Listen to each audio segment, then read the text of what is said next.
Good morning, dear students.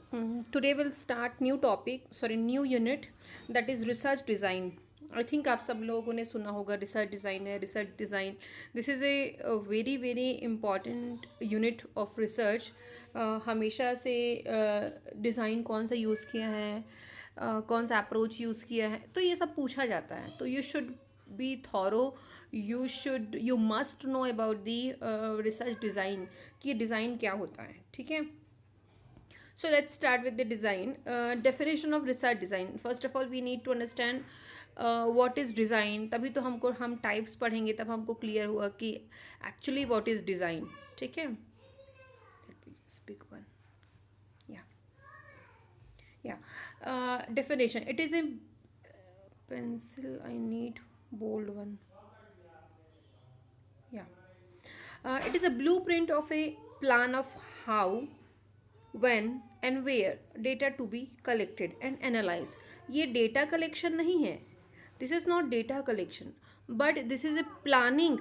This is a plan of, मैंने इसलिए बोला ना, this is a planning और we can say blueprint. मतलब हम कोई चीज़ को प्लान आउट करते हैं ना बिफोर डूइंग एनीथिंग. जैसे डेटा कलेक्शन करने के लिए data to be collected and analyse, data कहाँ पर कब कैसे कलेक्ट करना है और एनालाइज करना है, this is called the planning. Okay. अब फॉर एग्जाम्पल, आपके घर पे बहुत आपके सिस्टर ब्रदर किसी की वेडिंग है, आप लोग क्या करते हैं, सब लोग बैठ के प्लान आउट करते हो किसको बुलाना है, कहाँ बुलाना है और क्या प्लेस रहेगा और कैसे बुलाना है, किस तरीके से इनवाइट करें, ई इनविटेशन दें या फिर कार्ड दें, व्हेन डेट डिसाइड करते हैं एंड वेयर प्लेस डिसाइड करते हैं कि कहाँ वेडिंग कंडक्ट करना है. तो दिस इज़ योर प्लानिंग. तो this is called design. In research also, when we collect the data, when we analyze the data, before that we what we do, we plan out the we Mama, excuse me. maybe not. Okay. We plan out and we think and prepare ourselves to do for that work. So that we call the design. हमको कब कहाँ कैसे करना है. This is all about the plan out. Next is a researcher overall plan for obtaining answer to the research questions. Obviously same. A research design is a framework of guide used for the planning, implementation and analysis. Understand? तो research design वही है, एक framework है proper planning implementation की, so that हमारा work बहुत smooth. अगर आप लोग वेडिंग से पहले ये सब प्लान आउट नहीं करोगे तो आपका क्या वेडिंग परफेक्ट होगा. आपको कब कहाँ कैसे भेजना है कार्ड्स, वही आपको नहीं आता है. कौन सा अभी तक आपने प्लेस डिसाइड नहीं किया है और कहाँ करोगे कब करोगे वही डिसाइड नहीं किया है, तो क्या आप सक्सेसफुल कुछ वर्क कर पाओगे? Definitely no. तो इसीलिए there is a need to plan out the things. जब हम bigger things करते हैं ना, तो we plan out that things, so that we call the research design. Okay. Next, these are the factors which affect the research design. Understand the research design. research design एक planning है, एक blueprint है, एक overall plan है research का कि हमको कब कहाँ कैसे करना है, डेटा कलेक्ट करना है, डेटा एनालाइज करना है. अब मतलब डेटा कलेक्शन एक मेजर पार्ट होता है ना एक रिसर्च का, तो उसी को प्लान आउट करना आपको उसी को प्लान आउट करना is very important. That we have to understand the research design is all about the overall planning of research design, overall planning of our research. Okay. So next we'll see the factors which influence the research design. See, first one is nature of research problem. अब देखो, we'll see first nature of research problem.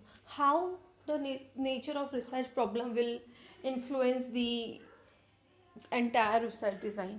C, nature of research problem मतलब आपका research जो आप करने जा रहे हो वो किस प्रकार का है, किस मतलब आइदर ये प्रैक्टिकल है और थ्योरेटिकल है या फिर आप किस सेंसिटिव इश्यूज़ पे कर रहे हो. आपका रिसर्च प्रॉब्लम किस टाइप का है, डिपेंड करता है ऑन दैट. ओके. क्या डिपेंड करता है? आपकी प्लानिंग. अब आप मान लो रिसर्च आप मान लो प्रैक्टिकल करना चाह रहे हो, क्लिनिकल फील्ड में करना चाहते हो. ठीक है. तो क्लिनिकल फील्ड में करने के लिए आपको और पेशेंट्स वगैरह सब चीज़ के अकॉर्डिंग प्लान आउट करना पड़ेगा.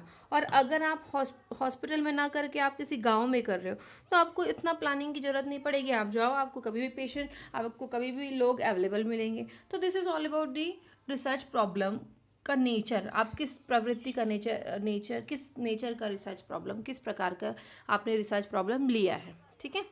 Next is purpose of research study. अब आपका पर्पस, आपका मोटिव क्या है वाइल डूइंग दी रिसर्च, कि आपका पर्पस के अकॉर्डिंग भी आपका जो डिज़ाइन है वो इन्फ्लुएंस होता है। मान लो आपका पर्पस है कि केवल मुझे पब्लिकेशंस करने हैं, आपको पब्लिश करने के लिए बस आपने रिसर्च कर रहे हो, ठीक है, आपके पब्लिकेशंस बढ़ाना है, आपको अपना CV स्ट्रॉन्ग करना है, बस आप इसलिए रिसर्च कर रहे हो, तो उस वो रिसर्च उतना इन्फ्लुएंसिंग नहीं होगा जितना आप किसी के बेनिफिट के लिए आप रिसर्च करोगे, ठीक है। तो somewhere it also affect the research design. Researchers knowledge and experience definitely in everywhere, आप चाहे कुछ भी पढ़ो, रिसर्चर का जो नॉलेज है, एक्सपीरियंस है, उसके आइडियाज, उसके काम करने का तरीका, सब चीज़ इन्फ्लुएंस करता है, ठीक है। रिसर्चर्स इंटरेस्ट एंड मोटिवेशन, जैसे आप लोगों को मैं कल को रिसर्च दूंगी करने के लिए, आप लोग का इंटरेस्ट मोटिवेशन पे डिपेंड करता है यार, आप लोग का डिज़ाइन। अब आप लोग का इंटरेस्ट ही नहीं है, मोटिवेशन आप लोग के अंदर नहीं दिख रहा है मुझे, तो आप लोग क्या डिज़ाइन चूज़ करोगे? आप लोग को इच्छा ही नहीं रहेगी कुछ काम करने का, तो वहाँ पर रिसर्चर्स के ऊपर डिपेंड करने लगता है कोई चीज़ें, क्योंकि उसको इंटरेस्ट नहीं तो काम अच्छा होगा ही नहीं, right. Next is researchers ethics and principles, what researcher feels about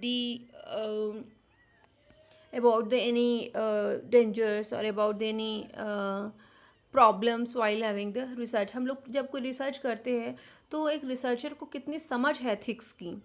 ethics बहुत इंपॉर्टेंट चीज़ है, मैंने हमेशा से बताया है, एथिकल बैकग्राउंड में आपको रहना है, एथिक्स फॉलो करना है, सिद्धांत फॉलो करना है, प्रिंसिपल्स आप लोग को हमेशा अपनी नौकरी, अपने काम में फॉलो करना है।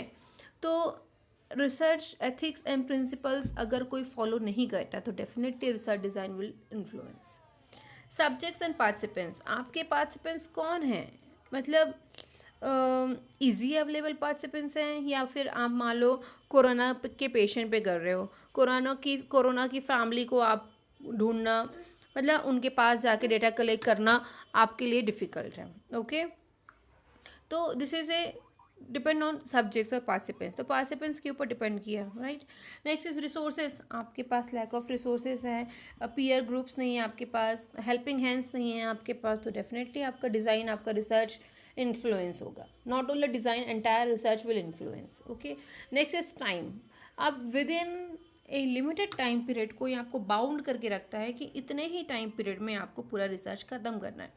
It is not possible to finish a research in a 1 week और 1 month, then how she will complete. मतलब टाइम कहीं ना कहीं एक रिसर्च डिज़ाइन को इन्फ्लुएंस करता है।